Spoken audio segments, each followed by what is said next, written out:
Hello, and welcome to the Chelsea Area Chamber of Commerce Business Spotlight Series, episode 24. Today we are here with Claire Bosky of the Chelsea Area Children's Co-op Preschool.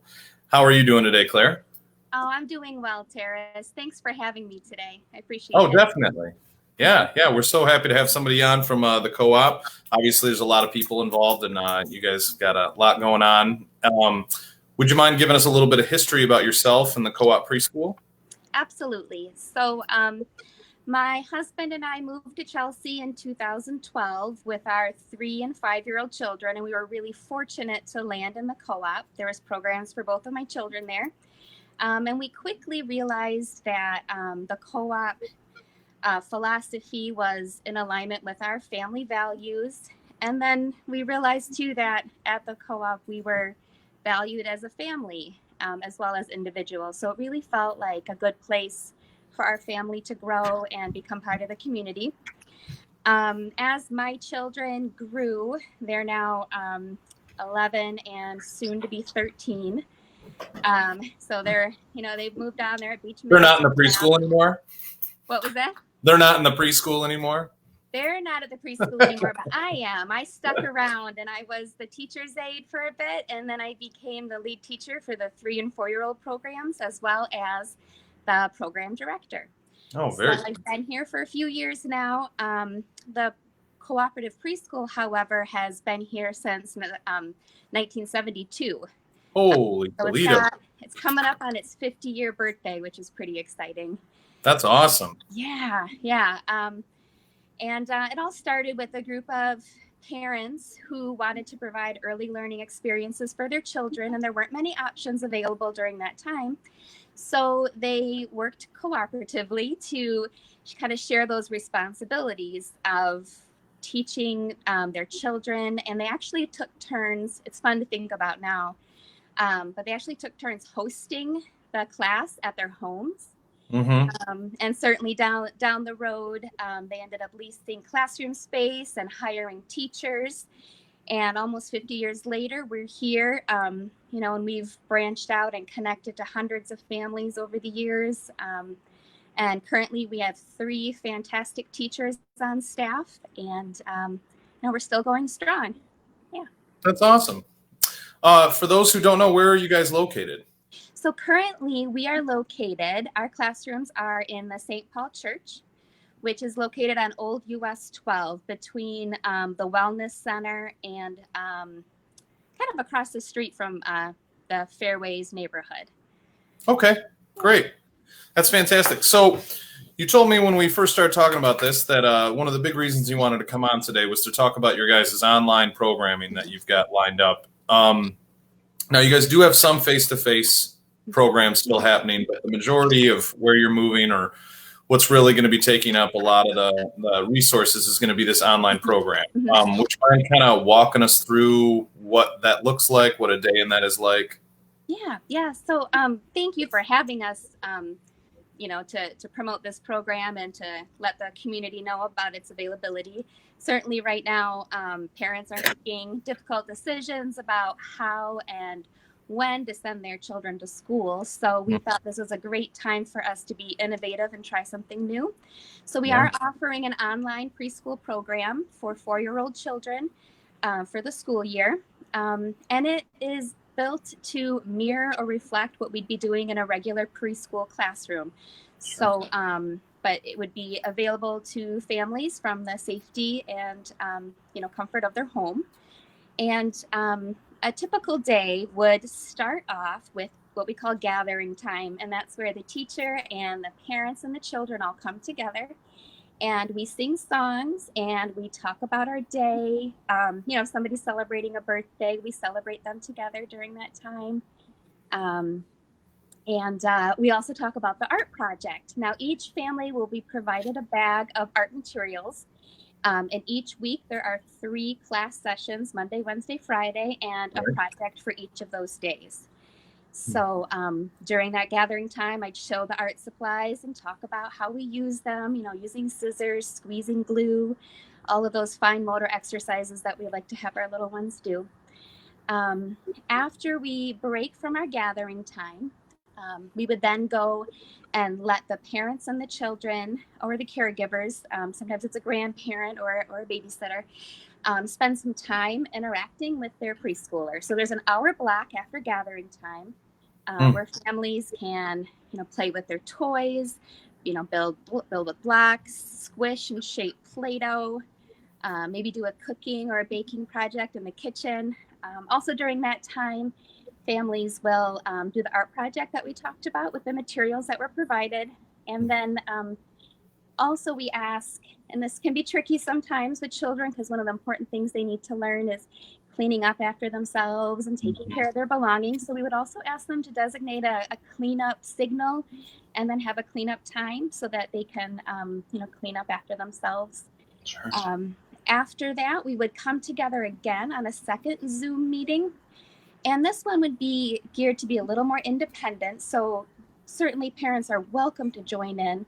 But as the year progresses, I hope, children will learn the routine and how it works and can engage with me and the classmates independently during that time.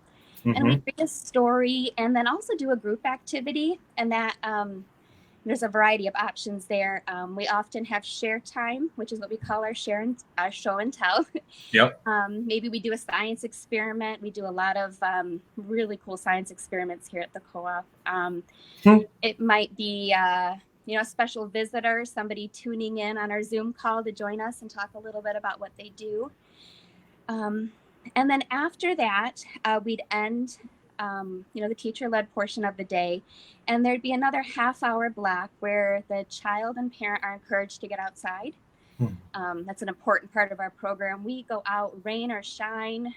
Here, we are often jumping in mud puddles and building snowmen and sledding, so we get out in all kinds of weather. So we would encourage families to do that as well, whether it be going for a walk, building a snowman, playing at a park, or even drawing on the sidewalk with sidewalk chalk. Just getting outside and spending time with the fresh air. And during those components where the child and the parent are interacting independently from the teacher, we ask that there be pictures and videos taken, which can then be shared on our Google Classroom platform, so that parents and children can look at the videos and pictures and see what other families are up to during that time. It's just another way to continue to stay connected. Yeah, that's great. Yeah, that's what a typical day would look like. That's pretty awesome. Yeah, you got your you got your recess in there, and you got story time and show and tell. I mean, it's like every classic thing you think of when you think of early learning, and they're all right in there. I was going to ask, could you give me an example of some of the art projects you guys do here and there? I mean, I know it's preschool, but I'm just curious. Yeah. Oh, absolutely. So one of the favorites that comes up a lot from just this past year is we did tie-dye t-shirts. Oh, fun. And it comes up a lot because out in the neighborhood, people walking around, we get to, every once in a while you see one of the art projects walking by. That's awesome. Yeah, and we do a lot of letter collages. So the 4-year-old program learns about letter sounds and letter writing. And the project that goes along with that is a collage where they get a variety of materials that start with that letter. So let's say it's the letter B.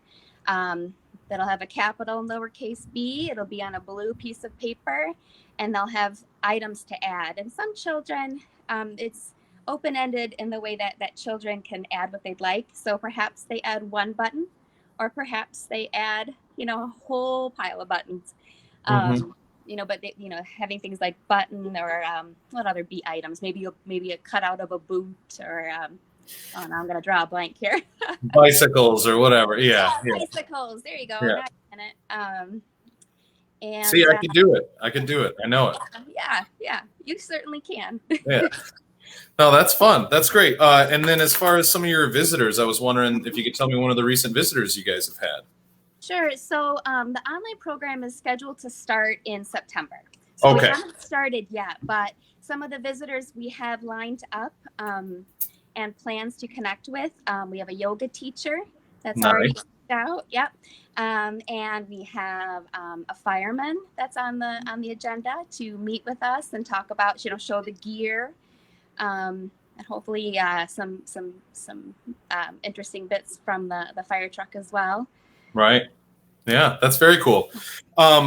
So I'm curious. So, oh, you know what? I lost my train of thought. Oh no, I know what I was going to ask. How many kids do you guys usually are you anticipating to have on a basic Zoom? Now, I know you said you've got 3 teachers. Will they all be doing their own Zoom classes basically and following that program individually? Well, it depends on how much interest we have. The beauty of this is it can grow to be as big as it needs to be. Right now, we are hoping to start off with a class of 8.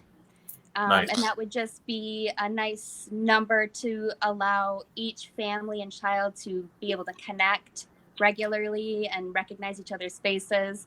Plus, the traditional Zoom screen kind of has the 9 squares to it, which I think is be able to see everybody all together. Yep. Yeah, so that's what we're starting with. Of course, if we get additional interest, we can definitely add on more sessions and have multiple online classes as that, gather interest. Yeah. Yeah. Well, that's great. No, and I think that's good that you guys, I like that you thought about the squares and whatnot. We've all been on a Zoom call with, multiple pages of people and stuff. And that I can't see how that would ever work in a learning experience. Even some of the meetings that we, have and stuff is just, it gets very chaotic. So 9 does seem like a great number. So that's good that you guys are putting that together. It's weird how we start to build things around technology, like, well, how many squares are on a Zoom screen, so it's good stuff. Well, I really appreciate you coming by and talking to us today. We're going to do something fun in a second, but I wanted to just say thank you to Shasta Grifka and Grifka Marketing for sponsoring and facilitating as always. Thank you to everybody for tuning in.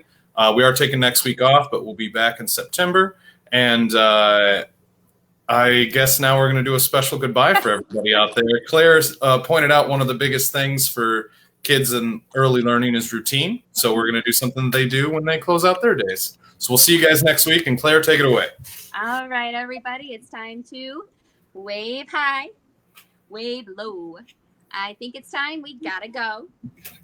Wave your elbows and wave your toes. Wave your tongue and wave your nose. Wave your knees and wave your lips and blow a kiss with fingertips. Wave your ears, wave your hair, wave your belly with added care. Wave your chin, wave your eye, wave your hand and say goodbye. Goodbye. Thank you. All right. See ya. Take care.